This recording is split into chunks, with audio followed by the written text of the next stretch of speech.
Dùng hết cho mai xì mến sắc.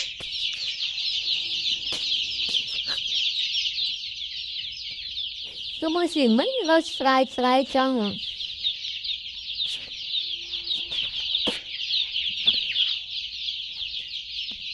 Mấy đường phố nữa giờ khó lên ra rồi. Mẹ con muôn. Thì ngon gì chập lụa hơi. Thì mà ngay đi mình ở phiên chẳng món gì ạ. Người thao viên ở bài chấp á. Giờ sợ ông nên phanh hai chứ. Ông bên chiều mà ngay muốn chọc như thế gì ạ. Thì ở pha khóm gì ạ. Thì chị hay là mới nhìn ở ban phở. Thì đào phần đào cái gì bạn nồng. Hàng chẳng thấy gì. Bằng đi xích á.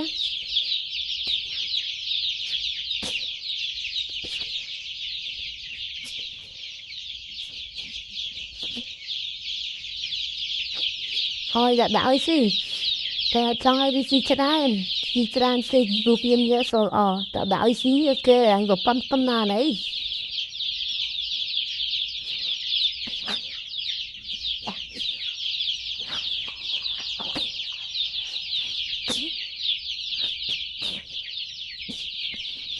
Anh không lấy thum này. Anh không đi mà chạy bài tranh thì nó mà.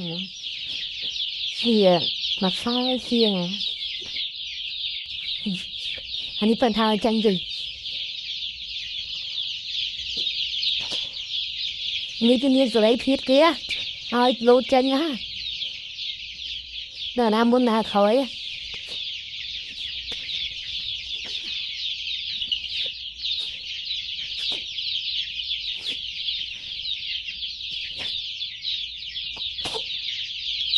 Anh giờ bóp cái zoom zoom não xí mất nè.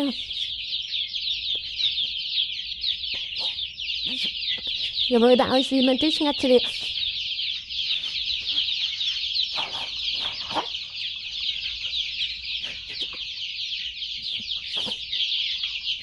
Bài chẳng nói.